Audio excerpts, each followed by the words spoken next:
الحمد لله وحده والصلاة والسلام على من لا نبي بعده وعلى آله وأصحابه الذين أوفوا عهده. أما بعد فأعوذ بالله من الشيطان الرجيم. بسم الله الرحمن الرحيم. يا أيها الذين آمنوا قوا أنفسكم وأهليكم نارا وقودها الناس والحجارة. وقال تعالى: يا بني لا تشرك بالله إن الشرك لظلم عظيم. وقال تعالى: كيف يهدي الله قوما كفروا بعد إيمانهم وشهدوا أن الرسول حق وجاءهم البينات والله لا يهدي القوم الظالمين. وقال صلى الله عليه وسلم: أكرموا أولادكم وأحسنوا آدابهم. رواه ابن ماجه.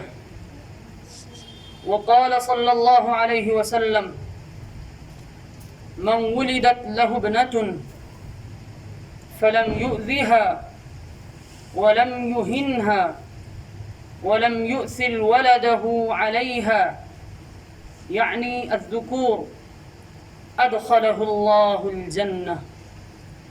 رواه ابن حاكم.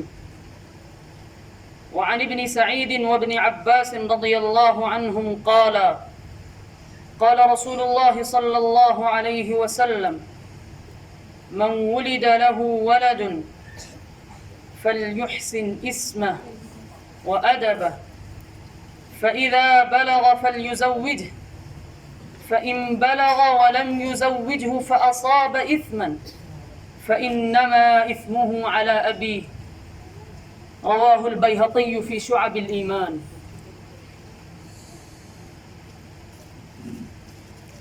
محترم بزرگوں، عزیز نوجوان بھائیوں، پیارے بچوں، نیچے تشریف فرما میری پیاری مائیں اور بہنیں، اس وقت اللہ رب العزت نے ہمیں خوشی کا موقع عطا فرمایا ہے، اور اس سے بڑی خوشی کیا ہو سکتی ہے کہ ہم اللہ تعالی کے کلام کو، اس کے پاک ارشاد کو، اس کے حکم کے مطابق، اس کے حقوق کی رعایت کے ساتھ اپنی پوری مصروفیات سے وقت فارغ کر کے، سخت مشقتیں اٹھا کر، تکلیفیں برداشت کر کے اللہ تعالیٰ کی رضا کی خاطر سنیں اور پڑھیں۔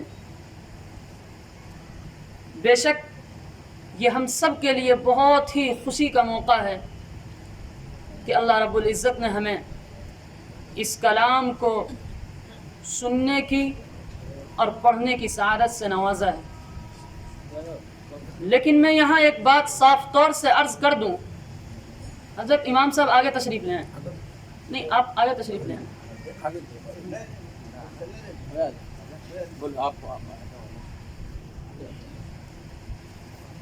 یہاں ایک بات میں صاف طور سے عرض کر دوں، اور سبھی حضرات سے میں یہ گزارش کروں گا کہ اس بات کو بالکل توجہ سے سن لیں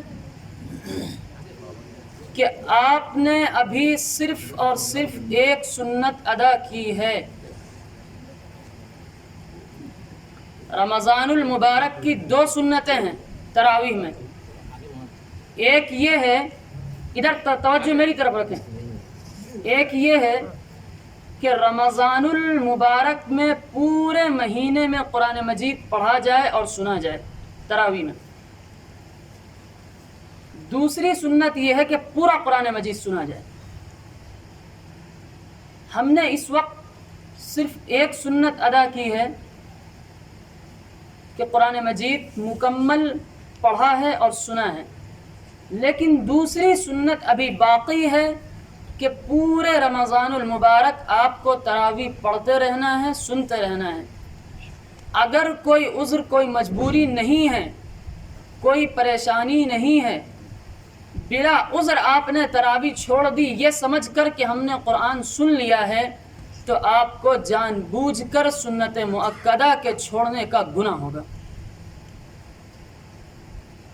اس لیے پورے اہتمام کے ساتھ، پوری دل جمی کے ساتھ، اللہ تعالیٰ سے ثواب کی امید رکھتے ہوئے پورے رمضان المبارک میں جہاں وقت ملے، مصروفیات سے جس طرح فرصت ہو، تراویح پڑھنی، یہ بات ہے۔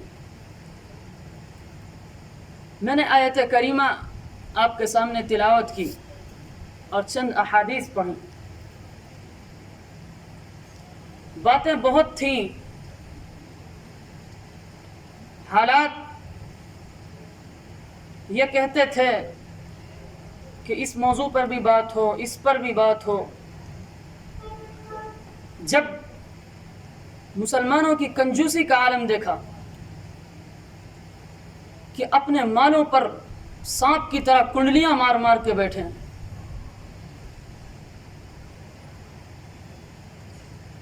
قوم کٹ جائے، مٹ جائے، بھوک سے مر جائے، لیکن ان کی جیب خالی نہیں ہونی چاہیے۔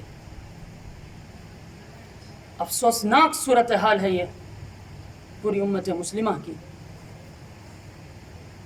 دل چاہا کہ زکوٰۃ کے نظام پہ بات کی جائے، لیکن پھر دوسری طرف نگاہ کی تو اس وقت امت مسلمہ جن حالات سے دوچار ہے اور پورے ملک میں ایک افراتفری کا جو ماحول ہے،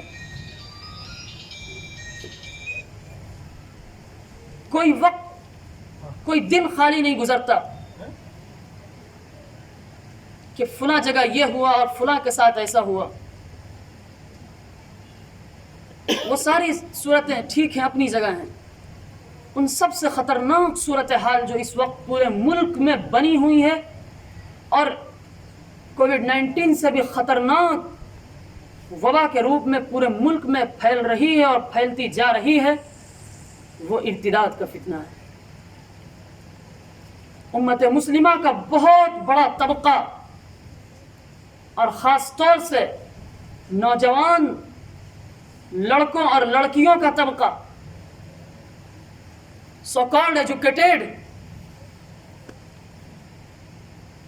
طبقہ، بہت تیزی سے اپنے ایمان کو بیچ رہا ہے، بہت تیزی کے ساتھ اسلام سے خارج ہوتا جا رہا ہے۔ اور ایسا نہیں ہے کہ یہ وبا ابھی چلی ہے، 1924 سے 1925 سے چل رہی مسلسل کوششوں کی کامیابیوں کا یہ نتیجہ ہے کہ آج 70-75 سال کے بعد پورے ملک میں ارتداد کی لہر پھیلی ہوئی۔ لیکن مسئلہ یہاں نہیں اٹکتا، مسئلہ کچھ اور ہے۔ یہ ارتداد کی وبا کیوں پھیل رہی ہے اور کیوں ہم اس دباؤ کو برداشت نہیں کر پا رہے ہیں؟ قرآن مجید نے صاف صاف اشارہ دیا ہے، وَلَا يَزَالُ الَّذِينَ يُقَاتِلُونَكُمْ حَتَّى يَرُدُّوكُمْ عَنْ دِينِكُمْ إِنِ اسْتَطَاعُوا۔ جو کچھ ملک میں ہو رہا ہے، قرآن مجید نے اس کو 1400 سال پہلے بیان کیا اور صاف الفاظ میں بیان کیا۔ وَلَا يَزَالُ الَّذِينَ يُقَاتِلُونَكُمْ، جو لوگ تم سے لڑ رہے ہیں، جو لوگ تم پہ حملے کر رہے ہیں، وہ مسلسل یہ کام کرتے رہیں گے، لا یزال، مسلسل وہ کرتے رہیں گے، پیچھے نہیں ہٹیں گے، حتی یردوکم عن دینکم ان استطاعوا، جب تک کہ وہ اپنا مشن پورا نہ کر لیں.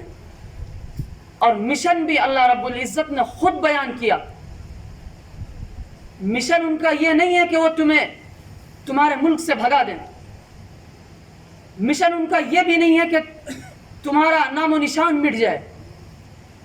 مشن ان کا یہ بھی نہیں کہ تمہیں حکومتوں کے عہدوں سے الگ کر دیں. مشن ان کا یہ ہے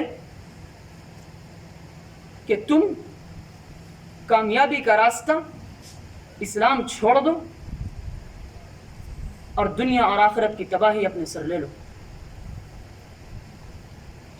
یہ صورتحال ہے. بس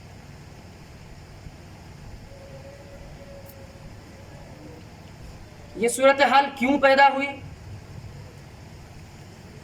کیا ہے اس کی تفصیلات اس میں نہیں جانا چاہتا، نہ وقت اس کی اجازت دیتا ہے. لیکن کچھ صاف صاف باتیں اس سلسلے میں یہاں بیٹھے ہوئے والدین سے، یہاں بیٹھے ہوئے اپنے نوجوان بھائیوں سے، اور نیچے بیٹھی ہوئی اپنی ماں و بہنوں سے، خاص طور سے اپنی نوجوان بہنوں سے کرنا چاہوں گا. اس سے پہلے جو آیت کریمہ میں نے آپ کے سامنے تلاوت کی ہے، اس کا مختصر سا مطلب بیان کر دیتا ہوں. اللہ رب العزت فرماتے اے ایمان والو، اپنے آپ کو اور اپنی اولاد کو جہنم کی آگ سے بچاؤ. کیا ہے جہنم کی آگ؟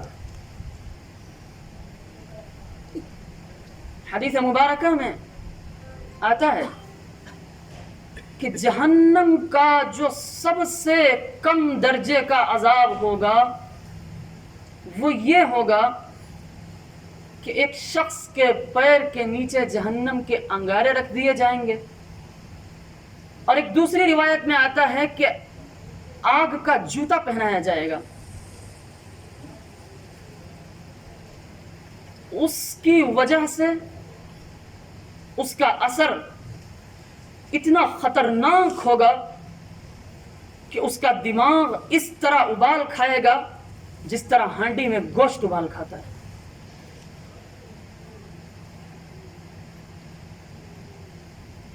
سوچیں، عذاب کہاں دیا جا رہا ہے؟ پیر میں. اور ابال کہاں کھا رہا ہے؟ دماغ میں. بدن کے باقی حصے کا کیا عالم ہے؟ یہ سب سے کم درجے کا عذاب. اللہ رب العزت فرماتے ہیں اس آگ سے اپنے آپ کو اور اپنی اولاد کو بچاؤ. کیسے احمق، جاہل، بیوقوف اور کیا سب سے خطرناک لفظ کہا جا سکتا ہے ان والدین کے بارے میں جو پوری کوشش کرتے ہیں کہ میرے بچے کو کوئی تکلیف نہ پہنچے. اس کی بھوک برداشت نہیں ہوتی، اس کی پیاس برداشت نہیں ہوتی، اس کی تکلیف برداشت نہیں ہوتی، لیکن اپنے ہاتھوں سے اسے جہنم کے گڑھے میں دھکیل رہے ہیں.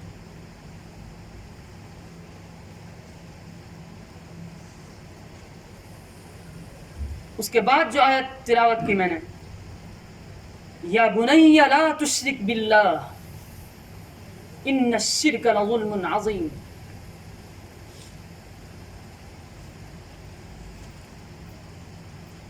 حضرت لقمان حکیم کا واقعہ اللہ رب العزت بیان کر رہے ہیں. وہ اپنے بیٹے کو نصیحت کر رہے ہیں. پیارے بیٹے، کتنے پیار سے نصیحت کر رہے ہیں. پیارے بیٹے، اللہ کے ساتھ شرک مت کرنا. اللہ کے ساتھ شرک مت کرنا. بے شک شرک سب سے بڑا ظلم ہے. تم یہ کہہ رہے ہو کہ ہم پر ظلم ہو رہا ہے، تم یہ کہہ رہے ہو کہ امت مسلمہ پر ظلم ہو رہا ہے، تم یہ نہیں دیکھتے کہ تم سب سے بڑا ظلم کر رہے ہو؟ تو پھر تم کسے ظلم کی دہائی دیتے ہو جب خود تم سب سے بڑے ظلم میں مبتلا ہو؟ پھر تم یہ کیسے سوچ سکتے ہو کہ تم پر ظلم نہیں کیا جائے گا؟ یقیناً کیا جائے گا، کیونکہ قرآن کی گواہی کے مطابق تم خود سب سے بڑے ظلم میں مبتلا ہو۔ پھر حدیث مبارک میں نے تلاوت کی تھی، قال صلی اللہ علیہ وسلم اکرموا اولادکم واحسنوا آدابهم۔ اللہ اکبر۔ حضور صلی اللہ علیہ وسلم ارشاد فرما رہے ہیں اپنی امت کو، ادھر توجہ سے سنیں، فرما رہے ہیں اپنی اولاد کی عزت کرو، اپنے بچوں کی عزت کرو، اور انہیں ان کی اچھی تربیت کرو۔ اللہ اکبر۔ ہمارا بگڑا ہوا معاشرہ اس وقت یہ سوچتا ہے کہ بچوں کے ساتھ دوستی کا برتاؤ کرنا، اپنی اولاد کے ساتھ ان کی فرینڈلی تربیت کرنا، یہ تو ہمیں یورپ نے سکھایا۔ انتہائی گھٹیا سوچ ہے، انتہائی گھٹیا سوچ ہے۔ حضور صلی اللہ علیہ وسلم نے انسانی حقوق کا تصور، ہیومن رائٹس کا وہ تصور جسے دنیا لے کر آج پوری دنیا میں ڈھنڈورے پیٹ رہی ہے، اس سے کئی لاکھ کروڑ گنا درجے بہترین تصور ہیومن رائٹس کا حضور صلی اللہ علیہ وسلم نے اس وقت پیش فرمایا تھا جب انسانی جان کی کوئی قدر و قیمت نہیں تھی، اور اس وقت آپ نے ارشاد فرمایا تھا اپنی اولاد کی عزت کرو۔ سوچنے کی بات ہے، اس حدیث میں آپ نے دو جملے ارشاد فرمائے ہیں۔ ایک تو فرمایا کہ اپنی اولاد کی عزت کرو، اور دوسرا فرمایا ان کی اچھی تربیت کرو۔ آپ یہ بھی تو فرما سکتے تھے نا، ان کی اچھی تربیت کرو اور ان کی عزت کرو، لیکن پہلے آپ نے یہ فرمایا کہ پہلے ان کی عزت کرو اور پھر ان کی اچھی تربیت کرو۔ سبحان اللہ، کیا اسلام نے مزاج بنایا ہے! ہمارے یہاں تربیت کا نظام کچھ ایسا بگڑا ہے، ہمارے یہاں تربیت کا سسٹم آج کل چلا ہے dos and do not, dos and do not. تھپڑ لگائیں گے، ڈانٹیں گے، اسے گالیاں دیں گے۔ استغفر اللہ، کیا والدین ہیں! اسے جانوروں کے لقب سے یاد کریں گے۔ کون سا اسلام ہے؟ کس نے ایسی تربیت دیا؟ حضور صلی اللہ علیہ وسلم فرما رہے ہیں اپنی اولاد کی عزت کرو، اور کیسے عزت آپ نے خود کر کے دکھائی۔ آپ صلی اللہ علیہ وسلم خطبہ دے رہے ہیں، آپ کے نواسے حضرت حسن اور حضرت حسین رضی اللہ عنہما مسجد میں تشریف لاتے ہیں۔ حدیث میں جملہ آتا ہے کہ گرتے پڑتے آتے ہیں۔ اللہ اکبر، ذرا تصور کریں، سوچیں کہ رسول اللہ صلی اللہ علیہ وسلم تشریف فرما ہیں اور آپ کے پیارے نواسے مسجد میں تشریف لائے ہوں گے، گرتے پڑتے آپ کی طرف لپک رہے ہوں گے، کیا منظر ہوگا! آپ صلی اللہ علیہ وسلم اٹھے اور لپک کر دونوں کو گود میں اٹھا لیا۔ سبحان اللہ! کیا آج کا کوئی عالم کوئی صوفی، کوئی شیخ اپنے بچوں کے ساتھ یہ برتاؤ کر سکتا ہے؟ یہاں میں ایک بات اور عرض کر دوں بچوں کے سلسلے میں. بات جب آئی ہے بچوں اور مسجد کی، تو یہ ایک اتنا خطرناک مسئلہ ہے بچوں کا اور مسجد کا کہ انڈیا پاکستان کی جنگ کوئی حیثیت نہیں رکھتی اس کے سامنے. کوئی حیثیت نہیں رکھتی روس اور یوکرین کی جنگ. اتنی خطرناک جنگ چلتی ہے مسجد میں اس مسئلے کو لے کر. بچوں کی آوازیں کم ہوتی ہیں اور بڈھوں کی آوازیں زیادہ ہوتی ہیں ان بچوں کو چپ کرنے کے لیے. کیا طریقہ ہے؟ اتنے چھوٹے تھے حضرات حسنین کہ وہ گرتے پڑتے آ رہے تھے، گرتے پڑتے. حدیث میں صاف صاف لفظ ہے. آپ اٹھے، لپک کر آپ نے ان دونوں کو گود میں اٹھایا، دونوں رانوں پر دونوں کو بٹھایا اور ممبر پر آپ تشریف فرما ہوئے اور پھر اپنی تقریر جاری رکھی. یہ طریقہ کس نے سکھلایا کہ آپ بچوں کو ڈانٹ کے بھگائیں مسجد سے؟ ہاں بالکل وہ حدیث ہے جس میں آپ صلی اللہ علیہ وسلم نے ارشاد فرمایا جنبوا مساجدکم صبیانکم ومجانیکم، کہ اپنی مسجدوں کو بچوں سے اور دیوانوں پاگلوں سے بچاؤ. لیکن اس حدیث کی شرح میں محدثین نے صاف الفاظ میں لکھا ہے کہ اس حدیث میں ان بچوں سے منع کیا گیا ہے جن بچوں کو پاکی ناپاکی کا خیال نہیں رہتا. وہ از خود استنجا نہیں کر سکتے، پاخانہ پیشاب کا خیال نہیں کر سکتے، انہیں نہیں پتا ہوتا، تو ہو سکتا ہے وہ مسجدیں خراب کر دیں. ان کے بارے میں آپ نے فرمایا جنبوا مساجدکم صبیانکم ومجانیکم. اس سے یہ کس نے استدلال کر لیا کہ اپنے بچوں کو مسجد میں مت لاؤ؟ اور آج کے بگڑے ہوئے دور میں اگر بچوں کو مسجد میں نہیں لایا جائے گا تو پھر انہیں کہاں لے کے جائیں گے؟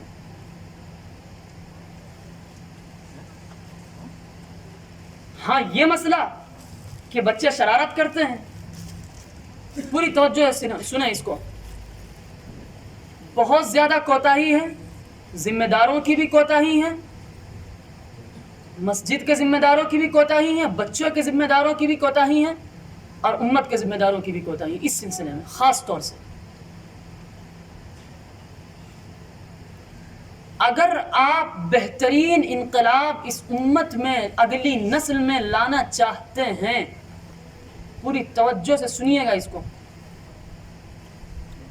نیکسٹ جنریشن کو مسلمان دیکھنا چاہتے ہیں تو انہیں مسجد سے جوڑیے. اور اس کا بہترین طریقہ یہ ہے کہ آپ اپنے ساتھ انہیں مسجد لے کر جائیے.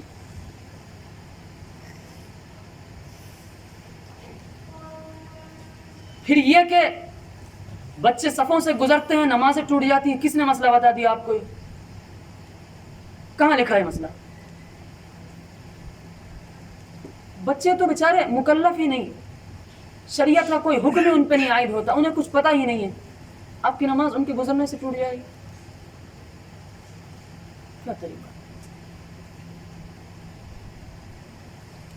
ترکی میں وہاں کے صدر حافظ رجب طیب اردوغان صاحب دامت برکاتہم، انہوں نے ایک نظام بنایا ترکی کی مسجدوں میں کہ جو بچہ فجر کی نماز با جماعت مسجد میں پڑھے گا 40 دن تک، اسے ہم یہ گفٹ دیں گے. جو 39 دن پڑھے گا اسے یہ گفٹ دیں گے، اور جو اس سے کم پڑھے گا اسے یہ گفٹ دیں گے. اور ایسا شاندار نظام ہے کہ مسجد کے سامنے روزانہ کئی سائیکلیں، کئی کتابوں کے پہ گفٹ، کئی کھلونے اور بے شمار انعامات مسجد کے گارڈن میں روزانہ وہاں کے بچوں کے لیے رکھے رہتے. بچہ نماز نہیں پڑھتا، چھوٹا ہے، انہوں نے نظام بنایا ہے کہ مسجد کے ساتھ ایک گارڈن بنایا بچوں کے کھیلنے کے لیے. والد صاحب آتے ہیں نماز پڑھنے، خود مسجد میں گئے، بچے کو پارک میں چھوڑ دیا. وہاں سسٹم یہ بنایا گیا ہے مسجدوں میں کہ سامنے آئینے لگائے گئے ہیں کانچ، اس سے پیچھے گارڈن میں دکھتا ہے، ادھر بچہ کھیل رہا ہوتا ہے اور کھیلتے ہوئے وہ یہ دیکھ رہا ہوتا ہے کہ میرے ابو نماز پڑھ رہے ہیں. بس وہ خود ہی اس کا ذہن بنتا چلا جاتا ہے، خود ہی ذہن بنتا چلا جاتا ہے بچے کا.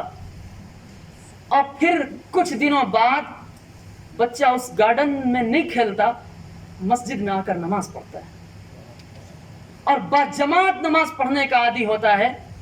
اور پھر کچھ دنوں بعد جب اسے سائیکل ملتی ہے، اس انعام کے طور پر جو اس نے 40 دن فجر کی نماز باجماعت پڑھی، وہ اور پابندی سے نماز پڑھتا ہے اور پورے گھر والوں کو پابندی سے نماز پڑھواتا ہے.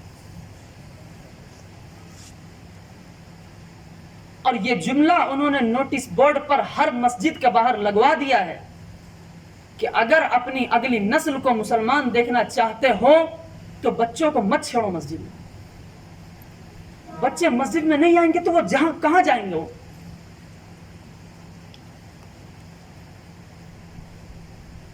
اس لیے بچوں کو مسجد میں لائیں. ہاں بالکل چھوٹے بچے ہیں، خیال نہیں رکھ سکتے، انہیں نہ لائیں، انہیں گھر پہ مسجد کے آداب سکھائیں اور لائیں. اور بہترین طریقہ اس کا یہ ہے کہ لا کر اپنے بچوں کو اپنے ساتھ کھڑا کریں. یہ مسئلہ بھی آپ کو کس نے بتا دیا کہ چھوٹا بچہ پہلی صف میں نہیں رہ سکتا؟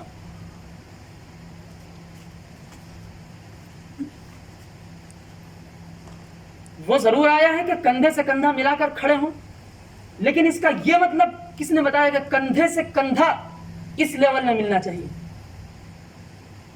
ایک جملہ کہا جاتا ہے لیکن اس کا وہی مطلب نہیں ہوتا. جیسے بچہ کھیل رہا ہوتا ہے، شرارت کر رہا ہوتا ہے، ہم اسے کہتے ہیں کر لو شرارت.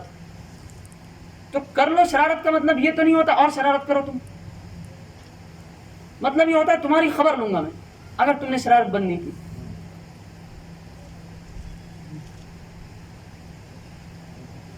اسی طرح اس جملے کا مطلب یہ نہیں ہے کہ کندھے سے کندھا مل کر بالکل ملا ہوا ہونا چاہیے لیول میں، پھر تو مشکل ہو جائے گی. کسی کا سائز بڑا ہوتا ہے، کسی کا چھوٹا ہوتا ہے.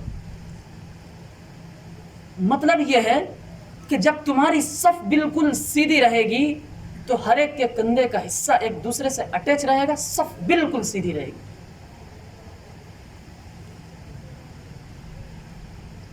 آپ اپنے بچے کو اپنے پاس میں لے کے کھڑے ہوں، پھر کس کی مجال مستی کرے گا مسجد میں؟ ہاں جب 10 جمع ہوں گے تو پھر تو اللہ اکبر. اس لیے خاص طور سے اس بات کو کان کھول کر سن لیں، مسجد کے ذمہ داران بھی، گھر کے ذمہ داران بھی اور امت کے ذمہ داران بھی، کہ بچوں کے سلسلے میں جو کوتاہیاں کر رہے ہیں، اگر آپ یہ چاہتے ہیں کہ آپ کی اگلی نسل مسلمان رہے تو ان کوتاہیوں کو خدا کے لیے بند کیجیے.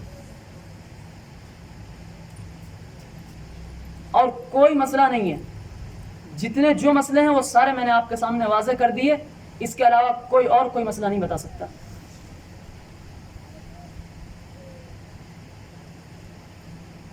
تو آپ صلی اللہ علیہ وسلم نے ارشاد فرمایا اپنی اولاد کی عزت کرو. سبحان اللہ. جب ان کی ہم عزت کریں گے، ان کے ساتھ ہم دوستانہ تعلقات بنائیں گے، ان کو ڈانٹیں گے نہیں، ان کو جھڑکیں گے نہیں، ان کو بات بات پہ ماریں گے نہیں، تو وہ آپ سے قریب ہوگا، آپ کی محبتوں کو وہ کیچ کرے گا اور پھر آپ کی ہر بات کو وہ مانے گا. پھر کوئی صورت نہیں ہو سکتی کہ بالغ ہونے کے بعد، بڑے ہونے کے بعد آپ کو مسجد کے امام صاحب سے آ کر، محلے کے مولانا سے آ کر یہ شکوہ کرنا پڑے کہ میرا بچہ مانتا نہیں، آپ اسے سمجھا دیں. آپ کی غلطی ہے جس کی وجہ سے وہ نہیں مانتا.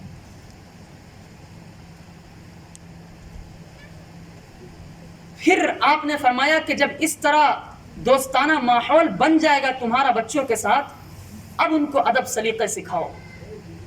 آپ نے یہ نہیں فرمایا اضربوا اولادکم، مارو اپنی اولاد کو۔ یہ کون سا طریقہ چل پڑا ہے آج کل، بات بات پہ پٹائی۔ یہ صورتحال مدرسوں میں بھی ہے، مسجد کے مکتبوں میں بھی ہے، اسکولوں میں بھی یہ صورتحال ہے، اور گھروں میں یہ صورتحال ہے۔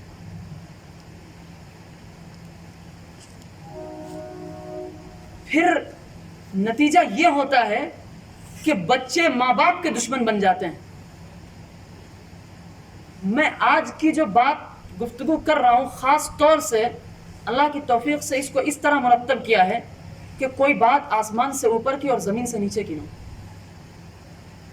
ہر بات ہماری پریکٹیکلی لائف کے مطابق ہو، اس لیے پوری توجہ سے سنیں۔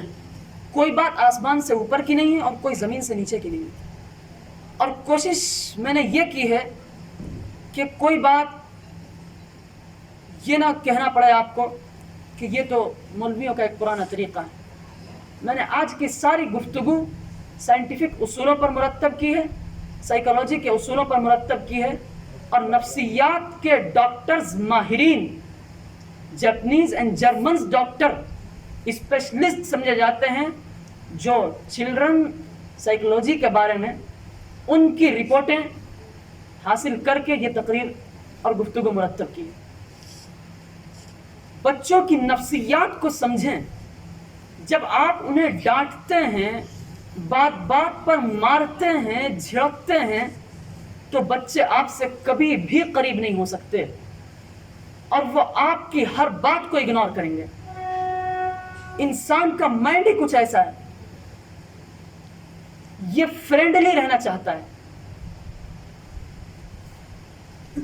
اگر آپ اس پہ دباؤ ڈالیں گے یہ ری ایکشن کرے گا۔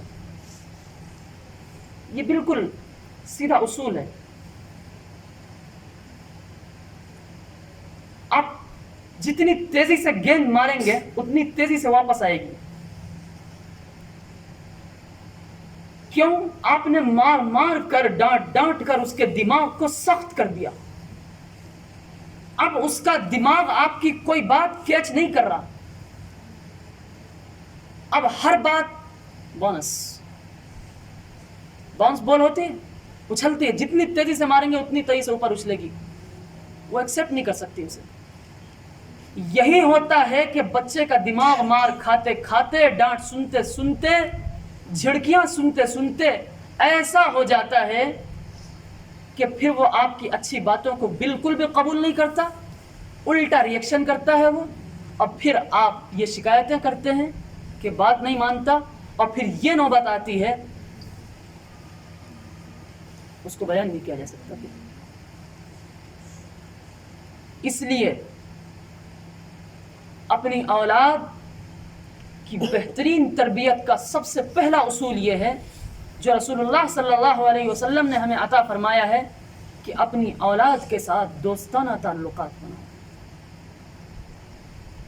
پھر انہیں ادب سکھاؤ، ہر موقع کا ادب، پانی پینے کا سلیقہ سکھاؤ،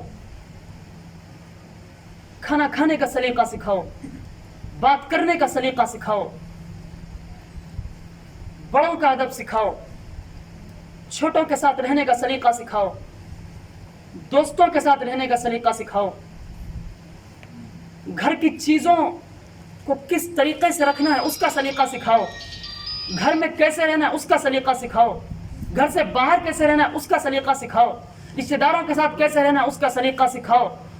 کوئی صورت نہیں ہو سکتی جب آپ اکرموا اولادکم پر عمل کر لیں اور پھر احسنوا آدابہم کریں تو اب بچہ آپ کی بات نہ مانے، یقیناً وہ آپ کی بات مانے گا۔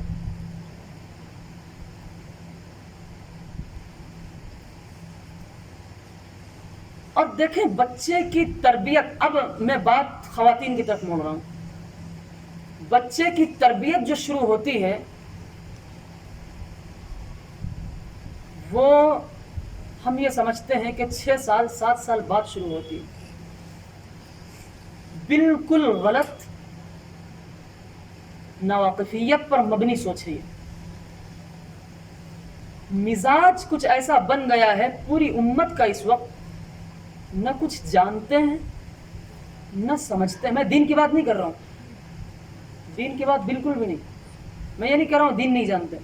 دنیا نہ جانتے ہیں نہ سمجھتے ہیں نہ سمجھنے کی کوشش کرتے ہیں اور نہ کسی سے پوچھنا چاہتے ہیں.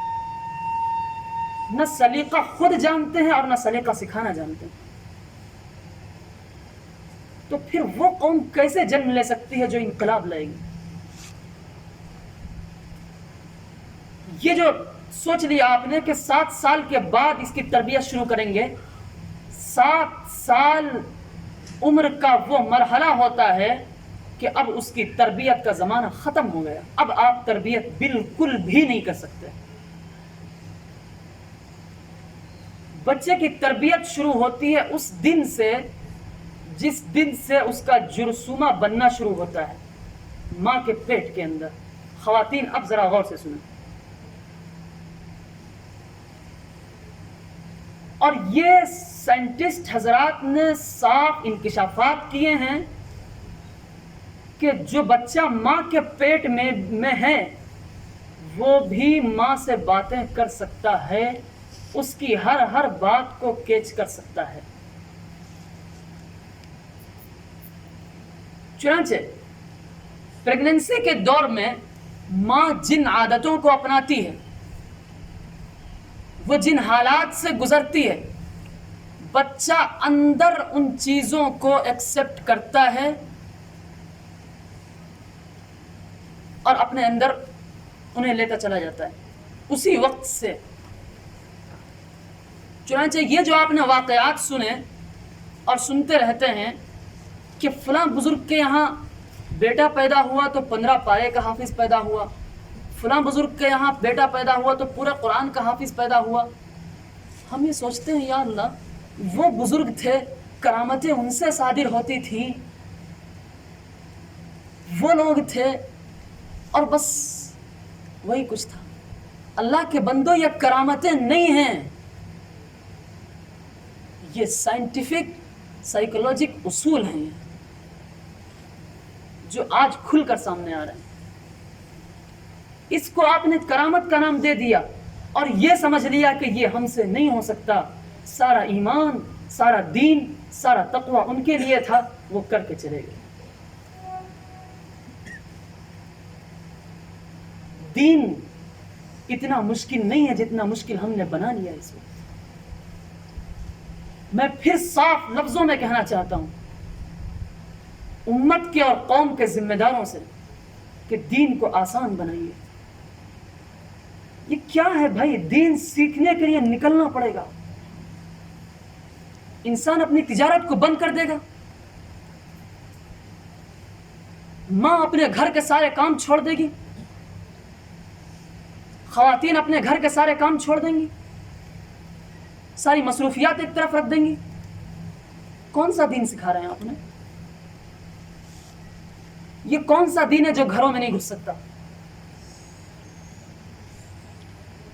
یہ دین تو وہ ہے جس نے دلوں میں اتر کے راج کیا ہے, اور آپ نے اس دین کو اتنا مشکل بنا دیا کہ اس کو سکھانے کے لیے آپ گھر سے باہر نکل رہے ہیں. مجھے ذرا کوئی ایک واقعہ بتا دے پورے حیات الصحابہ میں کہ ایک خاتون بھی دین سیکھنے کے لیے گھر سے باہر نکلی, ترتیب بنائی ہو.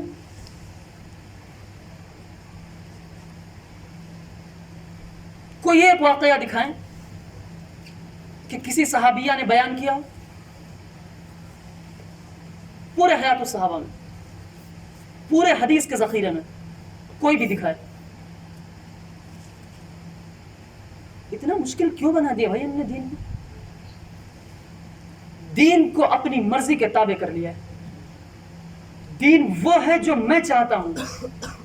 سبحان اللہ, سبحان اللہ. یہ بھی شرک قرآن مجید کی گواہی کے مطابق. ومن اضل ممن اتبع هواه بغیر علم من اللہ. قرآن کہہ رہا ہے. اب بات نکل رہی ہے تو میں کیا کروں؟ خنجر نکلتے جا رہے ہیں اور دلوں پہ گھپتے جا رہے ہیں، اور بس میں بھی اب پھانسی کے پھندے پہ لٹک چکا ہوں، اس لیے اچھی طرح جھول لیتا ہوں اس پر۔ قرآن مجید کو ہم نے بالکل عمل سے بالکل باہر کی کتاب بنا دیا۔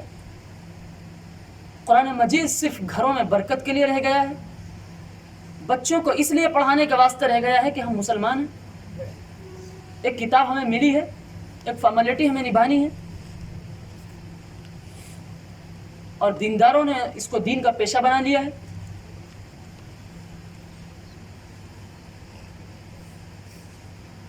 وہ قرآن جو امت کی رہنمائی کے لیے آیا تھا، وہ قرآن جس نے مردہ دلوں میں جان پیدا کی، آج وہ قرآن زندہ جسم سے جان نکالنے کے لیے پڑھا جاتا ہے۔ سبحان اللہ۔ وہ قرآن جو مردہ دلوں میں جان پیدا کرنے کے لیے آیا تھا، وَيَشْفِ صُدُورَ قَوْمٍ مُؤْمِنِينَ فِيهِ شِفَاءٌ لِلنَّاسِ۔ قرآن بیان کر رہا ہے نا، ادھر توجہ میری طرف دیں۔ قرآن آیا تھا دلوں کو زندہ کرنے کے لیے، اور آج قرآن پڑھا جا رہا ہے زندہ جسم سے آسانی سے جان نکالنے کے لیے۔ کون سا دین ہے؟ اس لیے اللہ کے لیے قرآن کا کھلواڑ نہ بنائیں۔ قرآن ایک قانون ہے، قانون۔ قرآن زمین پر نافذ ہونے کے لیے آیا ہے، قرآن طاق پر سجا کے رکھنے کے لیے نہیں آیا۔ وہ اور کانسٹیٹیوشن ہوں گے اور قانون ہوں گے جو لفافوں میں لپیٹ کر کورٹ کی شیلف میں رکھ دیا جاتا ہے، اور تب نکالا جاتا ہے اسے جب کسی کلائنٹ سے گواہی لینی۔ یہ سمویدھان کی کتاب نہیں ہے، قرآن دلوں میں راج کرنے کے لیے اترا ہے۔ اس لیے میں اس وقت صاف لفظوں میں امت کے ذمہ داروں سے کئی سالوں سے جو بات میں دہراتا آ رہا ہوں، اور احسان ہے امت کے ذمہ داروں کا کہ اب تک انہوں نے ان کے کانوں پر جو نہیں رہ گئی ہے۔ اب خدا کے لیے ہاتھ جوڑ کر میں عرض کرتا ہوں کہ خدا کے لیے قرآن کو کم سے کم مسجدوں میں نافذ کر دیں۔ میں آپ سے یہ نہیں کہتا کہ گلیوں میں نافذ کریں، میں یہ نہیں کہتا گھروں میں نافذ کریں، میں یہ نہیں کہتا دکانوں پہ نافذ کریں، میں یہ نہیں کہتا بازاروں میں نافذ کریں۔ اللہ کے لیے اتنا ضرور کر لیں کہ مسجدوں میں قرآن کے حلقے لگوا دیں، مسجدوں میں درس تفسیر، درس قرآن شروع کروا دیں، درس حدیث شروع کروا دیں۔ وہ بات جو گزشتہ کئی سالوں سے اور پچھلے کئی ذمہ داروں سے کہتا آ رہا ہوں، اور ہر ایک کسی پس و پیش میں ہے کہ اب ہوگا اور تب ہوگا، اب تک نہیں ہوا۔ کیسی غفلت ہے، کس چیز کی لڑائی ہے بھائی؟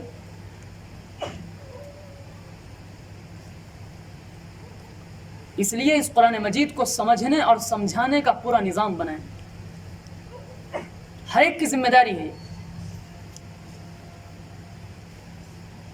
تو بہرحال بات چل رہی تھی کہ اپنے بچوں کو بہترین ادب سکھائیں۔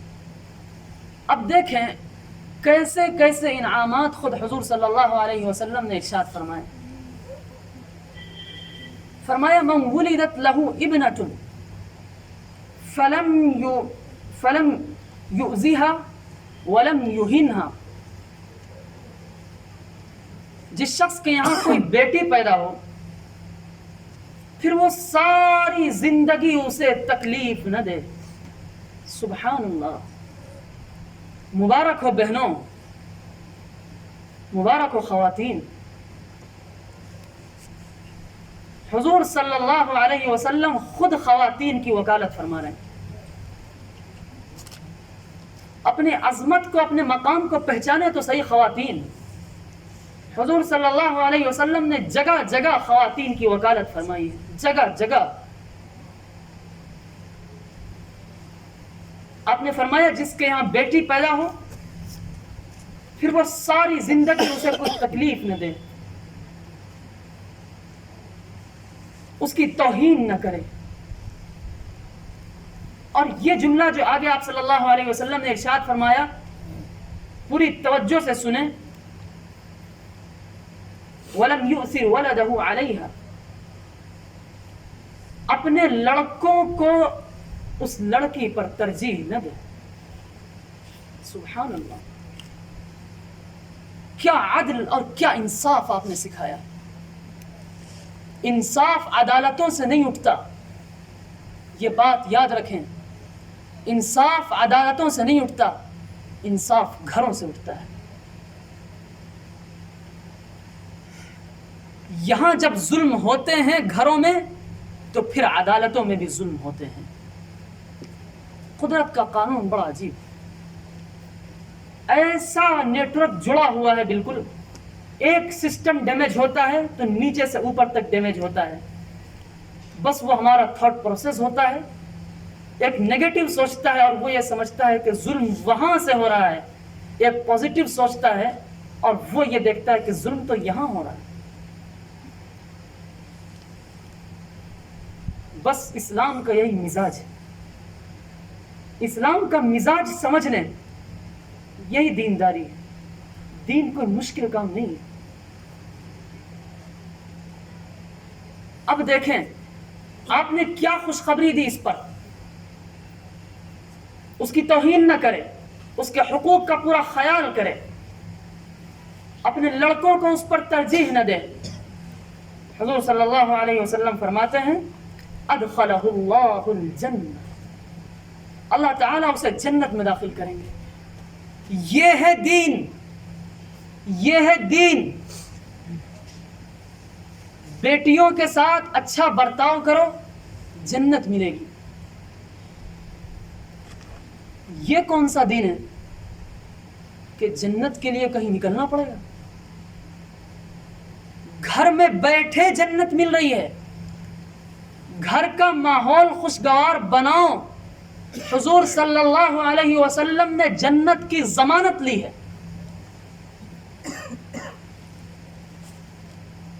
اس لیے خدا کے واسطے دین کو آسان بنائیں. اب ایک اور کوتاہی جو ہوتی ہے،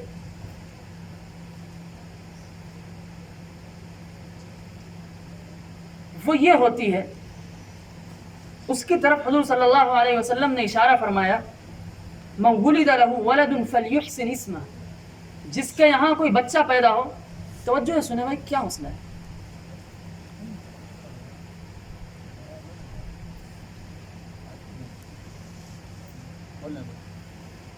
جس کے یہاں کوئی بچہ پیدا ہو، سب سے پہلی ذمہ داری یہ ہے کہ اس کا اچھا نام رکھے.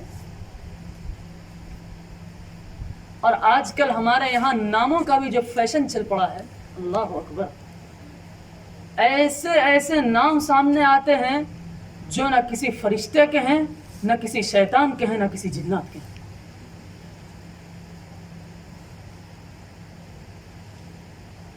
اور کہاں سے نام لیتے ہیں آج کل؟ مولانا گوگل سے نام لیتے ہیں،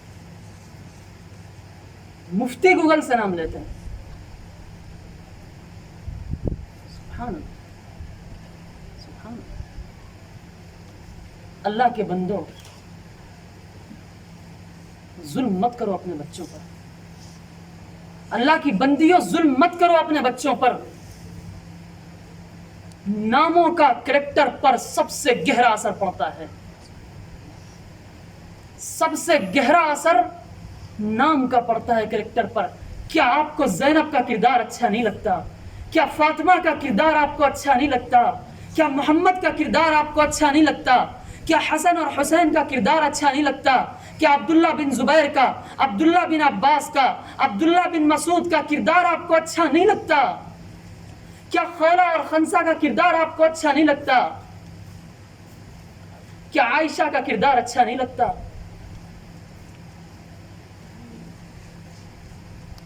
کہاں سے نام لائے ہو اٹھاتے ہو؟ اللہ کے لیے نام کا کتنا گہرا اثر پڑتا ہے.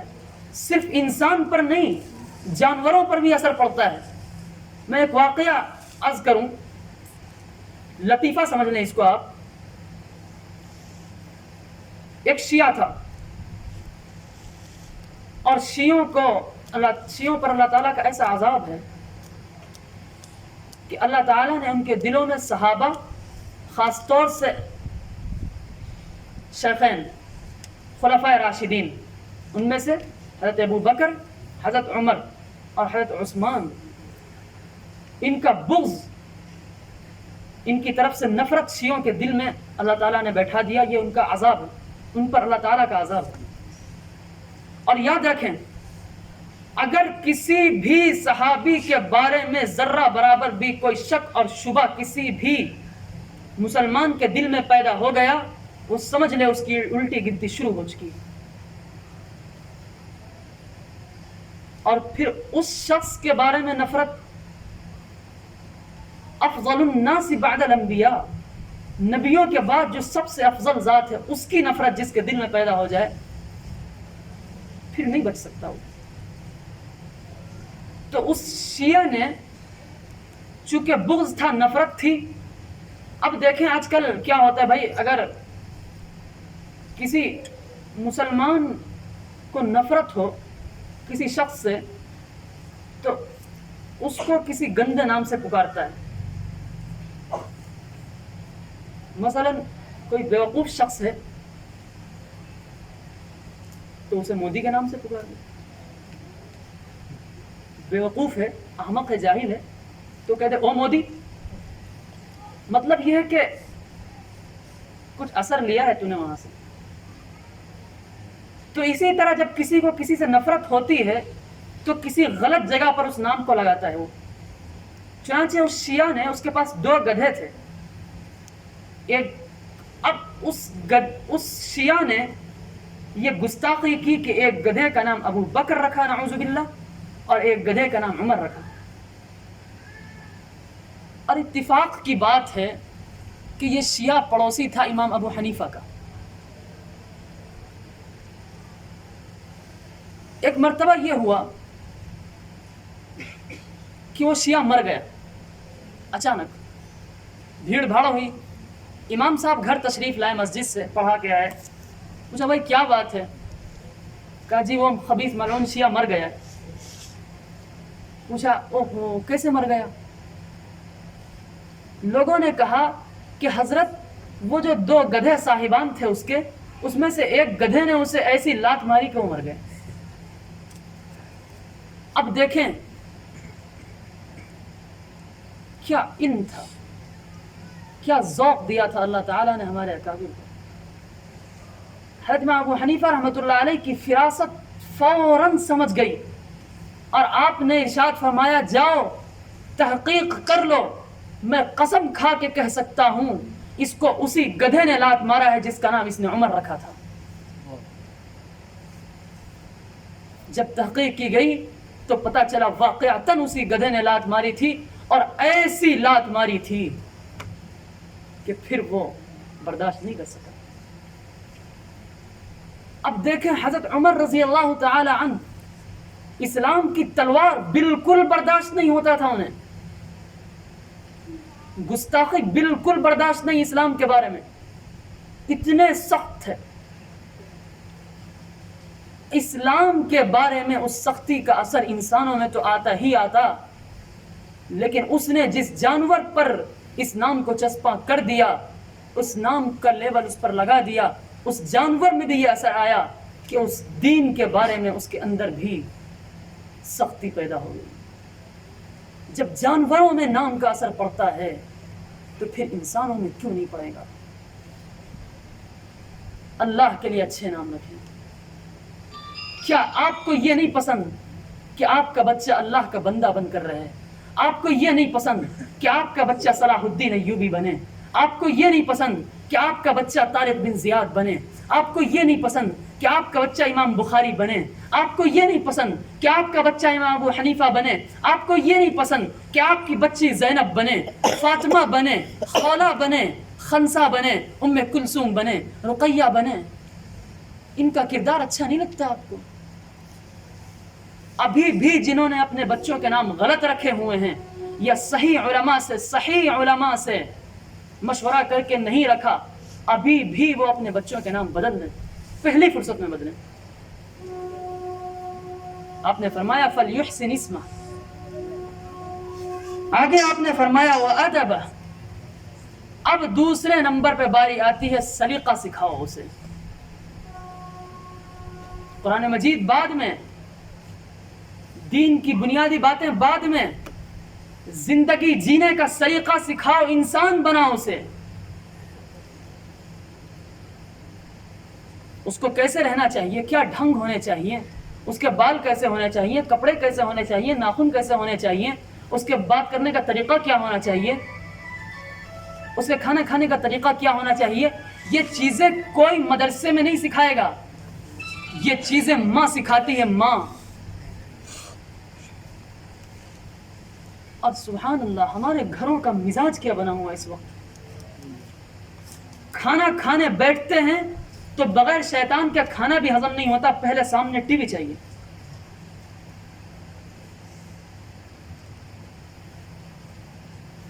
جب اور یاد رکھیں قرآن مجید نے اس بارے میں بھی رہنمائی فرمائی ہے اور عجیب و غریب رہنمائی فرمائی۔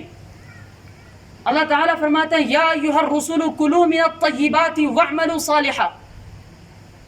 اللہ تعالیٰ رسول اللہ صلی اللہ علیہ وسلم سے اور سارے رسولوں سے مخاطب ہو کے ارشاد فرما رہے ہیں، اے رسولوں پاکیزہ چیزیں کھاؤ، پاکیزہ چیزیں، اور آگے جسٹ آپ نے فرمایا اور نیک عمل کرو۔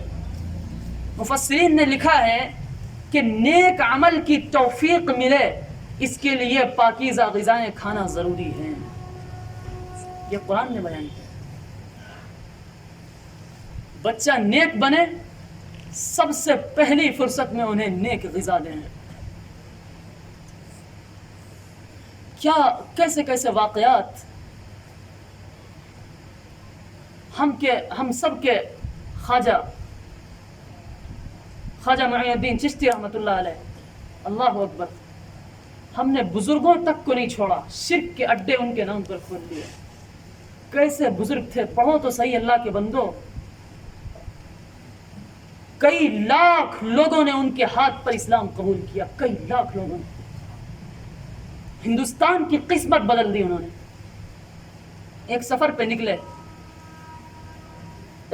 نکلے، جس جگہ جاتے ہیں کایا پلٹ جاتی ہے، جو دیکھتا ہے اسلام قبول کرتا ہے، جو دیکھتا ہے گناہوں سے توبہ کرتا ہے، جو دیکھتا ہے اللہ کا ولی بن جاتا ہے۔ جدھر جاتے ہیں ادھر نور ہی نور ہے، جہاں جاتے ہیں وہاں روحانی ماحول ہے، بگاڑ ختم ہو جاتا ہے، معاشرے سدھر جاتے ہیں۔ کیا بات ہے، کیسی روحانیت تھی۔ سفر ہوا، واپس آئے، دروازہ کھٹکھٹایا، اماں نے دروازہ کھولا، قدموں پہ گر گئے، اماں اس بار تو کمال ہو گیا، اماں اس بار تو کمال ہو گیا، بیٹے اٹھو، کیا بات ہے، کیا ہو گیا مجھے بتاؤ، بہت دنوں سے تمہارے انتظار میں تھی، بیٹو کھانا کھاؤ، اماں کھانا بعد میں کھاؤں گا، اس بار تو کمال ہو گیا، خوشی کے مارے اچھل رہے ہیں، بیٹا کیا کمال ہو گیا، اماں اس بار تو دیکھیں کیا بات ہوئی، جہاں سے گزرتا تھا ایمان کی شمع روشن ہوتی تھی، ایمان کی ہوا چلتی تھی، لوگ دیکھتے تھے، تقریر نہیں کرنی پڑتی تھی، لوگ دیکھتے تھے اسلام قبول کرتے تھے، گناہگار دیکھتے تھے توبہ قبول کرتے تھے، اماں کمال ہو گیا۔ اب سنیں، جب مائیں ایسی ہوتی ہیں تو بیٹے کیسے ہوتے ہیں۔ خواتین سنیں اس بات کو توجہ سے۔ اماں نے فرمایا بیٹا کمال تیرا نہیں ہے۔ بالکل ذہن کو ایک شاٹ لگا کہ یہ کیا، اماں محنتیں میں نے کی، تقریریں ان میں نے کی، اصلاح کی کوششیں میں نے کی، انہوں نے اسلام میرے ہاتھوں پر قبول کیا، توبہ انہوں نے میرے ہاتھوں پر کی، ایمان کے شمع مجھ سے پھیلی، ایمان کے نور سے منور ہوا میرے ذریعے سے، اماں آپ کا اس میں کیا کمال ہے؟ فرمانے لگی بیٹا تجھے نہیں پتا کمال میرا ہے۔ اماں میری اماں آپ نے کبھی مجھ سے جھوٹ نہیں بولا. سبحان اللہ.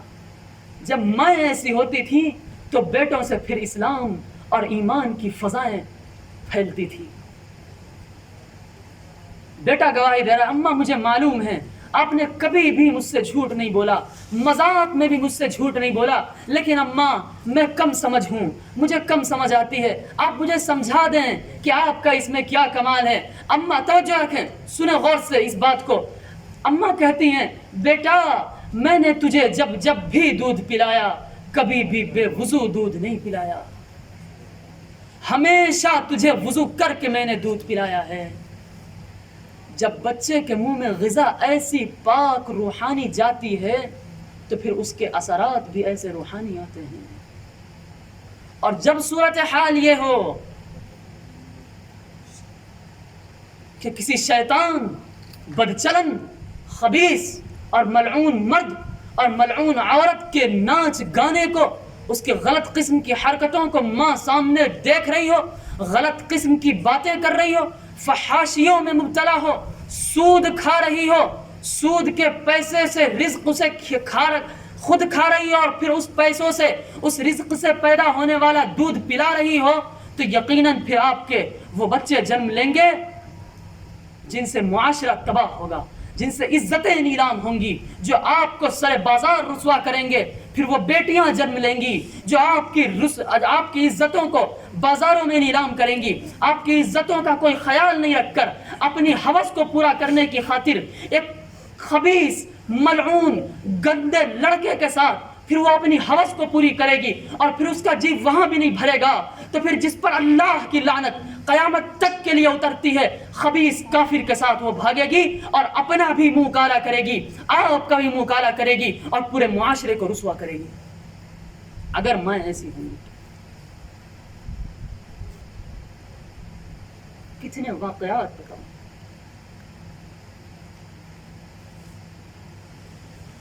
اس لیے پوری تربیت,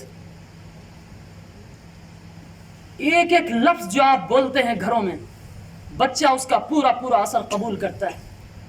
کیوں آپ صلی اللہ علیہ وسلم نے ارشاد فرمایا کہ بچے کے کان میں سب سے پہلے اذان دو.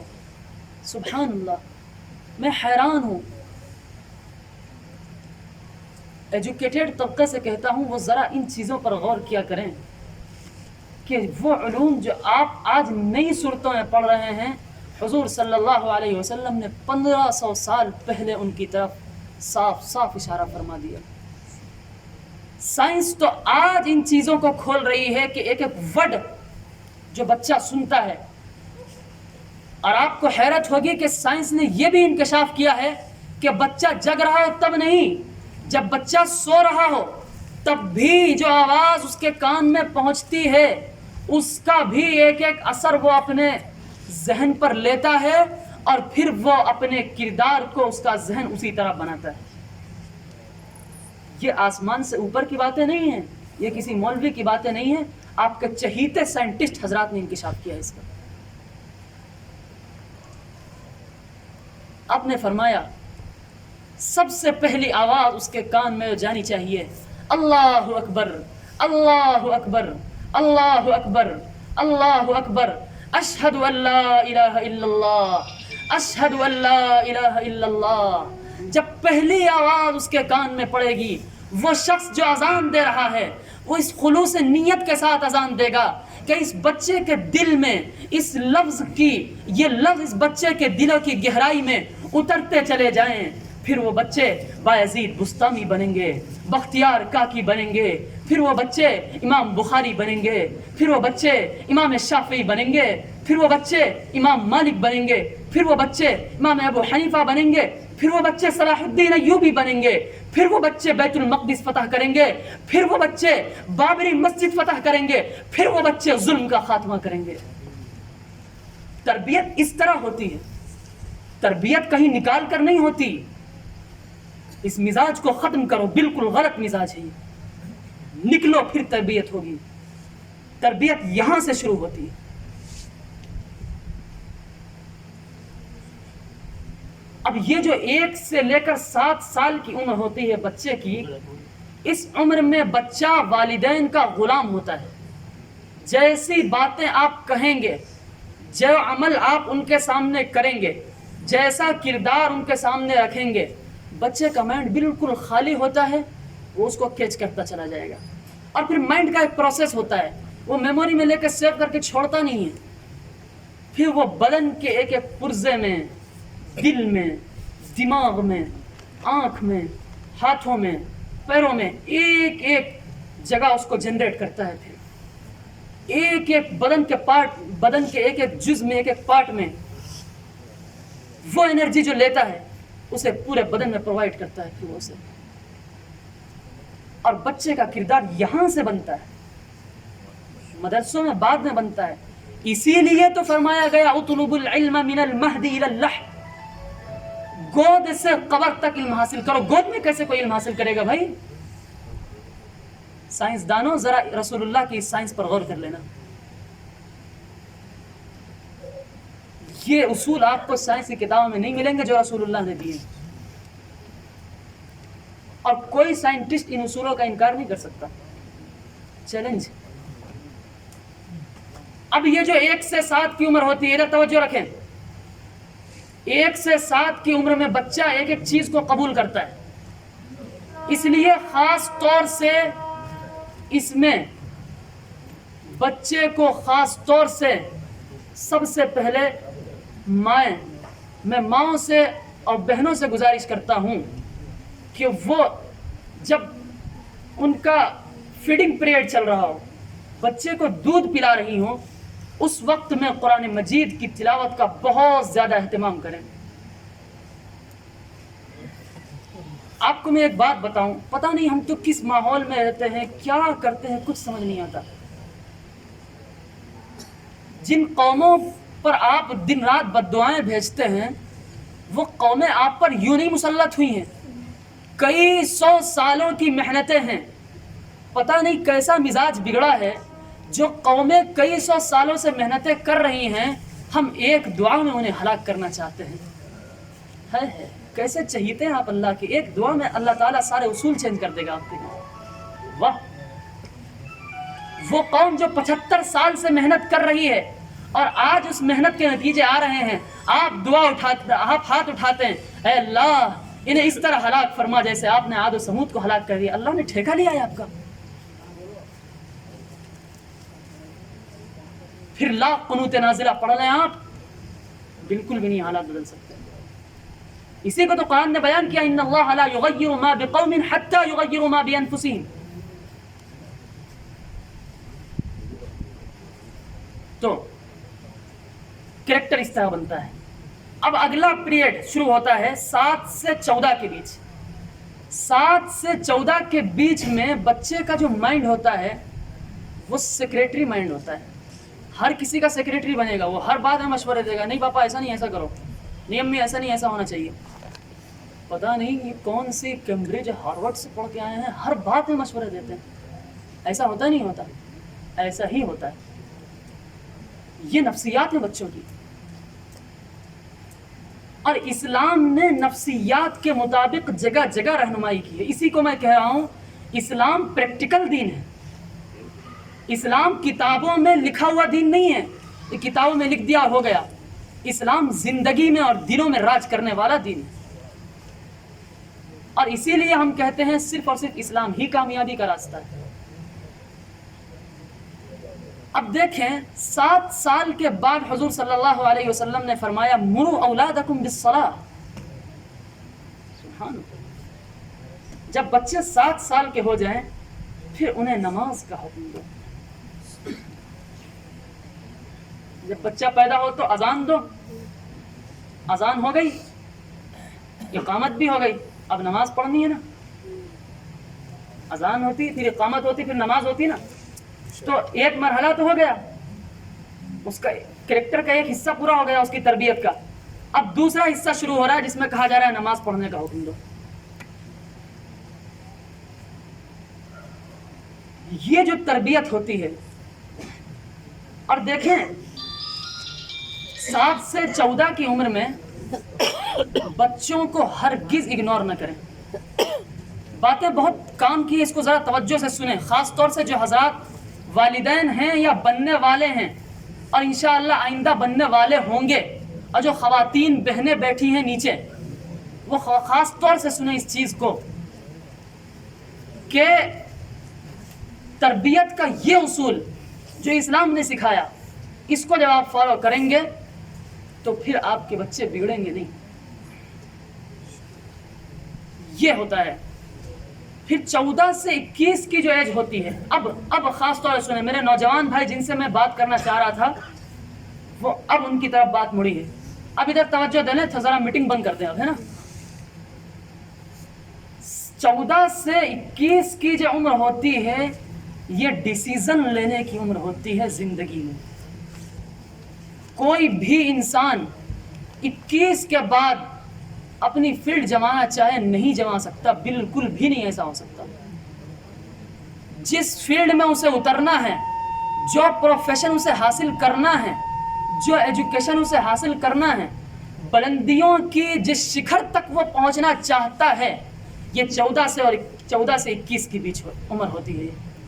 اور یہ جو ایج شروع ہوتی ہے 13-14 کے بعد، اس عمر میں عجیب و غریب تبدیلیاں آنا شروع ہوتی ہیں جن کو ہم اگنور کرتے ہیں، جس کی وجہ سے بچے بگڑتے ہیں اور پھر وہ حالات پیدا ہوتے ہیں جن کو ہم بیان نہیں کر سکتے. اس وقت میں توجہ سے سنیں، خیالی خواہشات جنم لیتی ہیں. 13, 14, 15 کی عمر میں عجیب و غریب خیالات کے تاج محل تعمیر ہوتے ہیں. ایسا ہی ہوتا ہے، مانے یا نہ مانے، جو بڑے ہیں وہ اپنی اس زندگی کو یاد کر لیں. ایسا ہی ہوا تھا آپ کے ساتھ. اس وقت میں اگر ان کی خواہشات کو صحیح رخ نہیں دیا گیا، اور اس وقت میں ہر بچہ اور بچی اپنا ہمراہ تلاش کرتا ہے جس کو لے کر اپنی زندگی کو آگے بڑھائے. وہ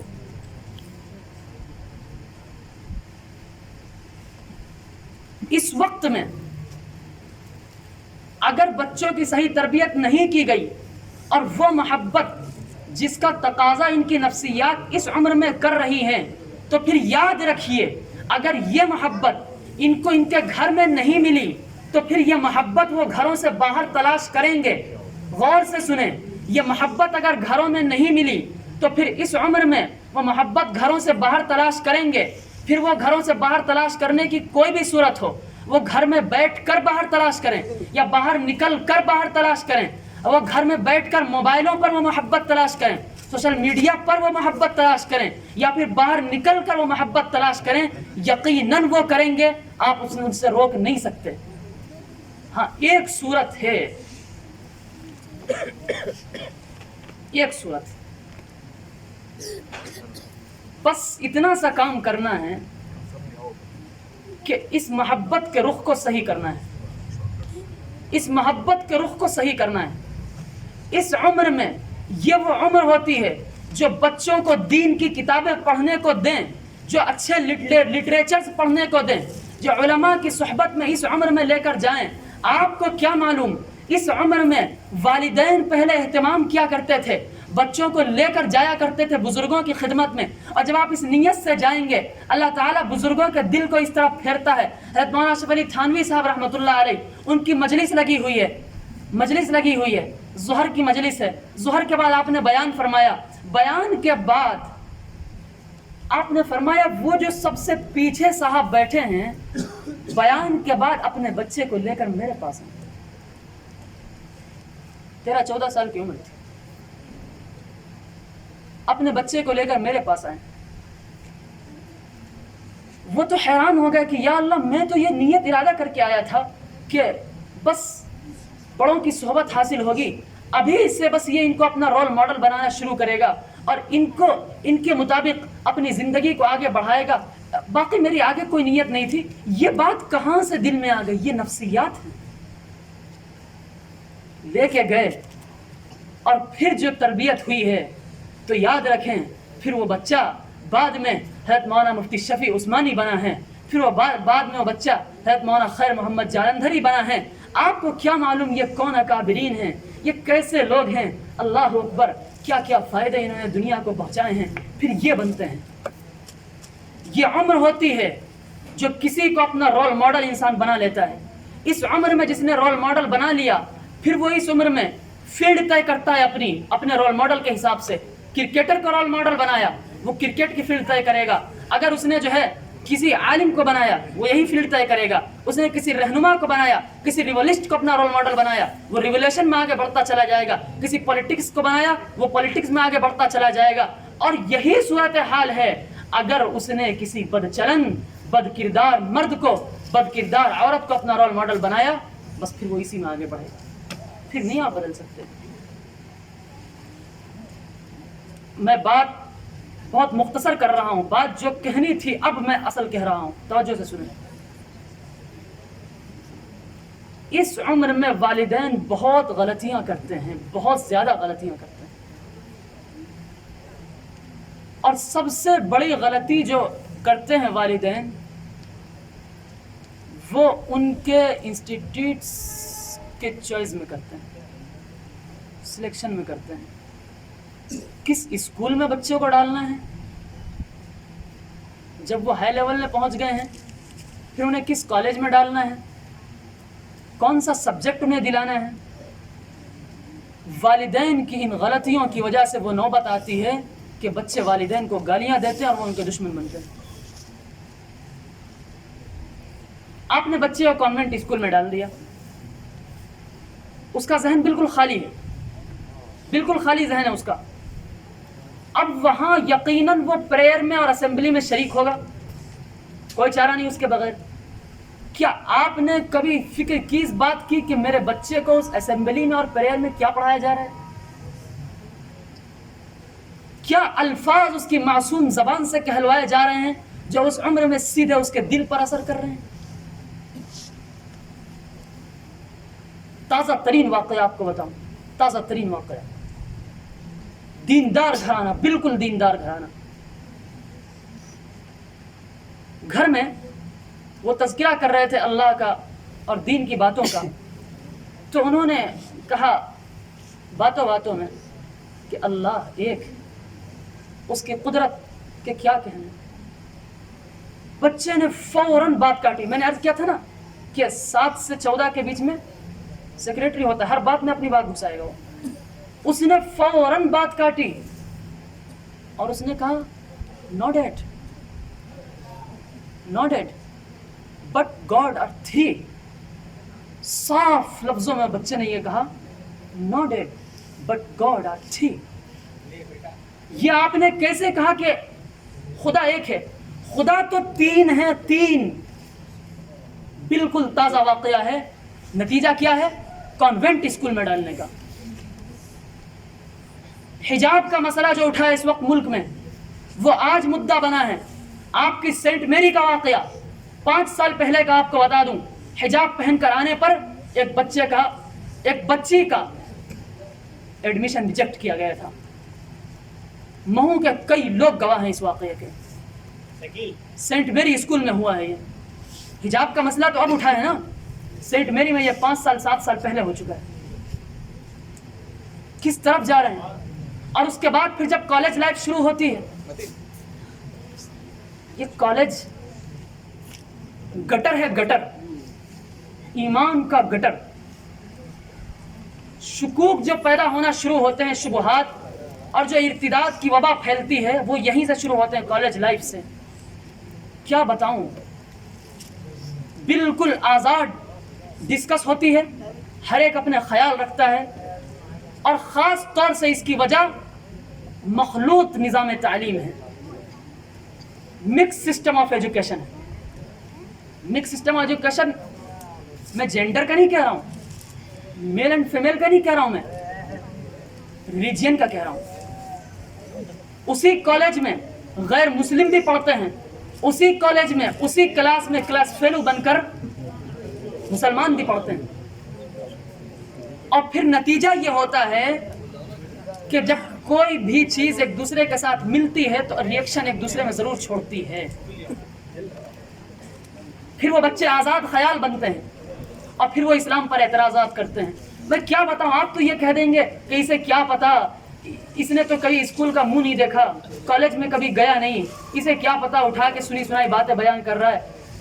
سر سید احمد مرحوم, شاید آپ کو نہیں معلوم ہو, لیکن اس عاجز نے مطالعہ کیا ہے کہ ہندوستان میں ماڈرن ایجوکیشن کیسے آیا یورپ سے. ہندوستان میں ماڈرن ایجوکیشن کے سب سے بڑے داعی, کالج کے اسٹوڈنٹ خاص طور سے سنیں اس بات کو, ہندوستان میں ماڈرن ایجوکیشن کے سب سے بڑے داعی اور مسلمانوں میں خاص طور سے سر سید احمد ہیں.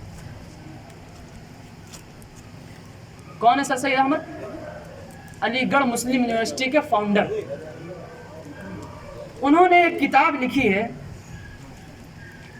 اسباب بغاوت ہند. جب انگریزوں کے خلاف بغاوت چلی تھی تو انگریزوں نے ان سے کہا تھا کہ کیوں ایسا آخر ہوا, آپ جرنلسٹ ہیں, بہت انٹلیکچوئل ہیں آپ, کیا وجوہات ان کی ہو سکتی ہیں؟ تو انہوں نے پوری کتاب لکھ ڈالی اس پر, اسباب بغاوت ہند, کیوں ہندوستان میں انگریزوں کے خلاف بغاوت ہوئی. تو اس میں ایک وجہ سر سید مرحوم نے لکھی ہے کہ اسباب بغاوت ہند میں لکھا ہے کہ آپ کی حکومت کے خلاف بغاوت اس لیے ہوئی ہے کہ آپ نے لڑکیوں کے ایسے اسکول قائم کیے جن کے ناگوار طرز نے یہ یقین دلا دیا کہ عورتوں کو بد چلن اور بے پردہ کرنے کے لیے یہ طریقہ آپ نے رائج کیا ہے. ماڈرن ایجوکیشن کا سب سے بڑا داعی یہ کہہ رہا ہے. اور بتاؤں, کسی مولوی کی بات نہیں کر رہا میں, آپ بالکل مطمئن رہیے, شور کم کرو بھائی, شور کم کرو, انٹلیکچوئل حضرات کی بات کر رہا ہوں میں. ذرا غور سے سنو بات. مسٹر فضل حق جو انڈیوائیڈڈ بنگال کے پرائم منسٹر تھے, اس وقت میں سی ایم کو پی ایم کہا جاتا تھا, برابر. تو پرائم منسٹر فضل حق صوبہ بنگال کے انگریز کے وقت میں پی ایم تھے, پرائم منسٹر. انہوں نے پٹنہ میں 1938 میں آل انڈیا مسلم ایجوکیشن کانفرنس منعقد کی پٹنہ میں,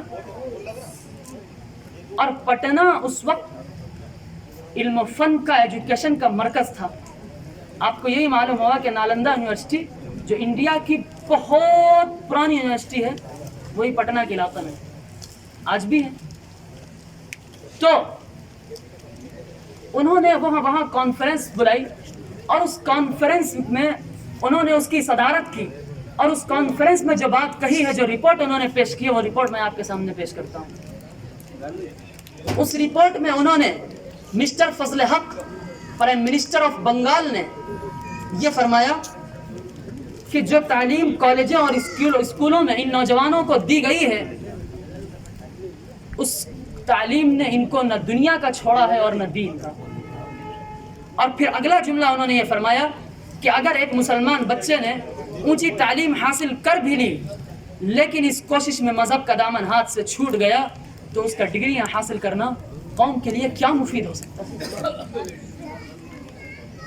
اکبر الہ آباد. اب جب بات نکلی گئی ہے تو میں ایک اور جج کو پیش کروں, پھر آپ کہیں گے پھر میں کسی مولوی کی بات نہیں پیش کر رہا. اکبر الہ آبادی جو انگریزوں کے دور میں الہ آباد ہائی کورٹ کے جج تھے, انہوں نے یہ شعر کہا ہے, فلسفی یہ کہتا ہے, فلسفی کہتا ہے کیا پرواہ اگر مذہب گیا, فلسفی کہتا ہے کیا پرواہ اگر مذہب گیا, میں یہ کہتا ہوں بھائی یہ گیا تو سب گیا.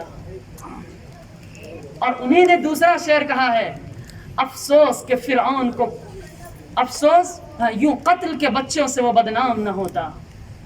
یوں قتل کے, فرعون نے بچوں کو قتل کروایا تھا نا, صاف حکم دیا تھا بچوں کو قتل کر دو, تو انہوں نے شعر کہا ہے, یوں قتل کے بچوں سے وہ بدنام نہ ہوتا, افسوس کہ فرعون کو کالج کی نہ سوجھی. گٹر ہے گٹر ایمان کے لیے, برباد کر دے گا ایمان کو. ہاں میں آپ کو بالکل یہ نہیں کہتا کہ آپ اعلیٰ تعلیم نہ حاصل کریں, بالکل اچھے انجینئرز کی ضرورت ہے, اچھے ڈاکٹر کی ضرورت ہے, اچھے لیڈی ڈاکٹرز کی ضرورت ہے, اچھے لیڈی ٹیچرز کی ضرورت ہے, بالکل ہمیں چاہیے, اور آنے والے وقت میں تو ہمیں ضرور چاہیے. جو حضرات پازیٹیو سوچ رہے ہیں وہ ابھی سے ساری پلاننگ لے کے چل رہے ہیں. کہ جب اللہ تعالیٰ اپنے نیک بندوں کو حکومت دے گا تو پھر نئے طریقے سے اس کو مرتب کرنا پڑے گا انڈیا کو. تو اس وقت میں اچھے لوگوں کی ضرورت ہے. تو ابھی سے وہ اچھے لوگ پیدا کرنے کی کوششیں کر رہے ہیں. ان اچھے لوگوں کی ضرورت ہے. لیکن کون کہتا ہے کہ اچھی تعلیم حاصل کرنے کے لیے آپ کو گھر سے باہر نکلنا ہی پڑے گا؟ اللہ کے بندوں، اللہ کی بندیوں، میرے بھائیوں اور بہنوں، خاص طور سے بہنوں سے عرض کرتا ہوں میں کہ آپ تو پڑھی لکھی ہیں. اپنے بھائیوں سے، اپنے ذمہ داروں سے، اپنے ماں باپ سے کہیں کہ یہ زمانہ ترقی یافتہ زمانہ ہے. زمانے نے ترقی بہت کر لی ہے، ٹیکنالوجی بہت آگے بڑھ چکی ہے. آج کل تو اوپن اسکولنگ چل رہی ہے ہر جگہ. اوپن اسکولنگ کی ویب سائٹس ہیں. بلکہ آپ کو بتاؤں، حیرت ہوگی کہ ہمارے ملک میں جو سب سے بڑی اوپن اسکولنگ انسٹیٹیوٹ ہے، سرکاری national institute of open schooling, یہ دنیا کی سب سے بڑی اوپن اسکولنگ انسٹیٹیوٹ ہے. ایسی ویب سائٹ ہیں جو بالکل فری ایجوکیشن دے رہی ہیں. بلکہ آپ کیمبرج کے کورس سے پڑھا سکتے ہیں، ہارورڈ کے کورس سے پڑھا سکتے ہیں. کس نے منع کیا آپ کو؟ لیکن افسوس تو یہ ہے اس قوم پر کہ پیسے برباد کریں گے اور ایمان کو ہی بیچیں گے، لیکن کسی سے پوچھیں گے نہیں. کیا کہا جائے، کیا لفظ کہا جا سکتا ہے اس قوم کے بارے میں؟ یہ حال میں دنیا کا بتا رہا ہوں، دین کا نہیں بتا رہا. پھر یہ ہوتا ہے کہ وہ بیٹیاں، وہ بہنیں جو غیروں کے ساتھ رہتی ہیں، پھر یہ صورتحال پیدا ہوتی ہے کہ پھر میں نے آپ کو بتایا گھروں میں ان کو محبتیں نہیں ملتی، گھروں کی تعلیم انہیں نہیں ملتی. اور ایک افسوسناک صورتحال یہ بتا دوں، پیرنٹس وقت نہیں دیتے. جب آپ گھر پہ آتے ہیں تو بچے سو چکے ہوتے ہیں، اور صبح آپ تب اٹھتے ہیں جب بچے اسکول اور کالج جا چکے ہوتے ہیں. آپ انہیں وقت نہیں دیتے، آپ کی محبت انہیں نہیں ملتی، تو پھر وہ باہر محبتوں کو تلاش کرتے ہیں. پھر وہ محبتیں انہیں اپنوں میں نہیں ملتی تو وہ محبتیں غیروں میں تلاش کرتے ہیں اور کرتی ہیں. پھر وہ محبتوں کا جھانسا دے کر آپ کو کیا پتا پلاننگ چل رہی ہے، اور باقاعدہ پریس ریلیز جاری کی گئی ہے کہ جو نوجوان، جو غیر مسلم نوجوان لڑکیوں کو لے کر آئے گا، ان کا دھرم پریورتن کرائے گا، اس کو اسی وقت 5 لاکھ روپے دیے جائیں گے، مکان دیا جائے گا، اور پھر 2 لاکھ روپے بعد میں اس کی بیوی کو دیے جائیں گے اور اس کے بچوں کو دیے جائیں گے اور نوکری دی جائے گی. یہ صورتحال ملک میں نوکریاں نہیں مل رہی. پڑھے لکھے لوگ، ہائی ایجوکیٹڈ لوگ سڑکوں پہ ٹماٹر بیچتے ہوئے دکھ رہے ہیں. نوکریاں نہیں ہیں، ملک تباہ ہو چکا ہے. اور ایک اور بالکل راز کی بات آپ کے سامنے رکھ دوں، پتہ نہیں کیسی قوم ہے یہ، اس کے پڑھے لکھے لوگوں کو بھی کچھ نہیں پتا. آپ کو حیرت ہوگی کہ ملک اس وقت 2 سالوں سے ریزرو گولڈ پہ چل رہا ہے.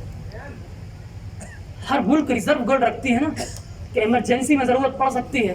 اندرا گاندھی کے دور میں جب ایمرجنسی لگی تھی تب ریزرو گولڈ نکالا گیا تھا، اور اس کے بعد سے اب ریزرو گولڈ نکالا گیا ہے ملک کا، اور ملک 2 سال سے ریزرو گولڈ پہ چل رہا ہے.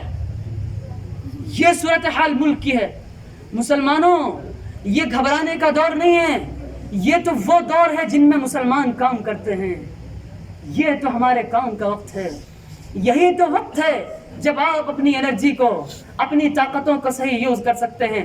قرآن اس کا اشارہ کر رہا ہے، وَدَّ كَثِيرٌ مِّنْ أَهْلِ الْكِتَابِ لَوْ يَرُدُّونَكُم مِّن بَعْدِ إِيمَانِكُمْ كُفَّارًا حَسَدًا مِّنْ عِندِ أَنفُسِهِمْ مِّن بَعْدِ مَا تَبَيَّنَ لَهُمُ الْحَقُّ. اس وقت اہل کتاب کی میں آپ کو بتا دوں، یہ برہمن جو آئے ہیں یہ یہاں کے مول نواسی نہیں ہیں. ہسٹری پڑھ لیں. ہسٹری میں جو انڈس ویلی سویلائزیشن تھی اس وقت میں دراوڑینز یہاں کے مول نواسی ہیں. دراوڑ آبادی یہاں کی مول نواسی ہے، اور یہ لوگ باہر سے آئے ہیں. کتنی 1500 BC سے 1000 BC کے بیچ میں آئے ہیں. ہسٹری. اور پھر یہ کہاں سے آئے؟ عراق کا جو شہر تھا نینوا، یہ وہاں سے آئے. نینوا میں اس وقت یہودیوں کی آبادی تھی. یہ وہ یہودی ہیں برہمن جو اس وقت پورے ملک کو بیوقوف بنا رہے ہیں. ہسٹری میں جائیں تو آپ پڑھیں کچھ. افسوس، میں کیا بے پڑھے لکھے لوگوں سے کیا کہوں، علماء سے، دینداروں سے اور ہائی ایجوکیٹڈ لوگوں سے کہتا ہوں کہ آپ لوگ نہیں پڑھتے. پڑھیں تو. وہ لوگ آئے یہاں اور یہاں آ کر ظلم کیا اور یہاں کی آبادی پر غالب آئے اور اپنی تہذیب کو انہوں نے اس میں بسایا اور سارے ملک کو لوٹ لیا. یہ اہل کتاب جن کے بارے میں قرآن گواہی دے رہا ہے کہ یہ چاہتے ہیں کہ حق تمہارے اوپر واضح ہو چکا, تمہارا ایمان مضبوط ہو چکا. او دیندارو, او سو کالڈ دیندارو جو 5 وقت کی نمازیں پڑھ کر اپنے آپ کو دین کا ٹھیکیدار سمجھتے ہو, قرآن یہ کہہ رہا ہے کہ حق کے بالکل واضح ہو جانے کے بعد یہ نہیں کہ ایمان میں شک تھا, ایمان میں شک نہیں تھا, اپنے آپ کو تم دین کا ٹھیکیدار سمجھتے تھے, تمہیں یقین تھا میرا ایمان بالکل پختہ ہے. جو پختہ ایمان لوگ ہیں ان کے بارے میں کوششیں یہ ہو رہی ہیں کہ ان کو دین سے پھیر کر ان کا دھرم پریورتن کیا جائے. یہ ساری کوششیں ملک میں اس وقت جو ہو رہی ہیں وہ ساری اسی کے لیے. افسوسناک صورتحال بتا دوں, 8 دن پہلے کی خبر ہے کہ ایک مدرسے میں بھگوا جھنڈا لہرایا گیا ہے. کہاں جی رہے ہیں آپ؟ اور یاد کیجئے, انتظار کیجئے اس وقت کا جب مدرسوں سے ارتداد کی, دین کے اداروں سے ارتداد کی دعوتیں پھیلیں گی. اگر اس صورتحال پر کنٹرول آپ نے نہیں کیا اور دین کے اداروں کو, مسجدوں کو آپ نے دین کا مرکز نہیں بنایا, بچوں کو آپ نے دین سے نہیں جوڑا, جس طرح سے گلیوں میں آج بچے پھر رہے ہیں, 12 بجے تک نوجوان دادا گیریاں کر رہے ہیں اور سمجھانے پر الٹے چڑھ کے آتے ہیں, وہ بھی اور ان کے والدین بھی. یہ صورتحال رہی, موبائل ان کے ہاتھ میں رہے 2 بجے تک اور وہ اپنی دنیا اور آخرت کو برباد کرتے رہے, تو پھر وہ صورتحال ہوگی کہ آپس میں تو لڑ رہے ہیں. مجھے معلوم ہے, حیرت ہوتی جب 13 سال کے لڑکے 200 300 روپے کے لیے چاقو مار رہے ہیں ایک دوسرے کو. یہ صورتحال نہیں ہے خان کالونی کی. پھر آپ کہتے ہیں کہ ان کو جنون چڑھ گیا ہے. کیا کریں, کیسے اس درد کو سامنے رکھیں؟ اکابرین کا درد ہے یہ. بس میں بات ختم کر رہا ہوں. اللہ کے لیے اپنے دین کو بچانے کی فکر کر لیں. اور جو حضرات, جو میرے بھائی اسکولوں میں اور کالجوں میں پڑھ رہے ہیں, مجھے معلوم ہے خاص طور سے ان کے خلاف سازشیں چل رہی ہیں. اگر ایکشن ہوتا رہا, ری ایکشن نہیں ہوا تو صورتحال خطرناک ہوگی. اس ری ایکشن کے لیے, ایمان کو بچانے کی فکر کے لیے, اللہ کی توفیق سے آپ کے اس دوست نے, آپ کے اس بھائی نے آپ کے لیے ایک کورس مرتب کیا ہے. 11 رمضان المبارک 13 اپریل سے کیروانی محلے میں ایک کورس ہے. پرچے اشتہارات منفرد شاید مسجدوں پہ لگ گئے ہوں گے. اس کورس میں مجھے تو وقت ہی نہیں ملتا, پتہ نہیں کیسی بے برکتی ہے وقت میں. آپ شرکت کریں, پوری صورتحال ملک کے سامنے رکھوں گا آپ کے میں, اور پھر آپ کو بتاؤں گا آپ کیا کام کر سکتے ہیں. ملک کو بہت ضرورت ہے آپ کی. اپنی قدر و قیمت کو بس پہچان لیں. آپ وہاں شرکت کریں, جتنے آپ کے دوست ہیں ان سب کو آپ وہاں لے کر آئیں اور سب میں دعوت چلائیں. اپنے عقیدے مضبوط کرنے ہیں. جو ذہن میں آپ کے خلجان ہیں, جو الجھنیں ہیں اسلام کے بارے میں, مجھے معلوم ہے, آپ ساری الجھنیں وہاں رکھیں. انشاءاللہ میں دور کروں گا, اللہ کی توفیق سے دور کروں گا, ہر سوال کا جواب دوں گا, اور انشاءاللہ آپ کے ایمان کو بچانے کی پوری کوشش کی جائے گی. خود آئیں, اپنے دوستوں کو لائیں, اور ہر ایک تک یہ دعوت کل پھیل جانی چاہیے. پرسوں کورس ہے, پرسوں سے کورس شروع ہوگا 25 رمضان تک 15 دن کا. ہر ایک کو تشریف لانا ہے, اپنے ایمان کو بچانے کی فکر کرنی ہے. آپ بہت قیمتی ہیں. ظہر سے عصر تک کا وقت ہے, بالکل مناسب وقت. رمضان کا روحانی ماحول ہے, یہ سیکھنے کا ماحول ہے اور سکھانے کا ماحول ہے. ساری صورتحال میں نے آپ کے سامنے رکھ دی ہے ملک کی. اب اس کوشش کو جو چل رہی ہے, اگر آپ روکنا چاہتے ہیں, پتھروں سے جواب نہیں ہو سکتا, بالکل بھی نہیں ہو سکتا.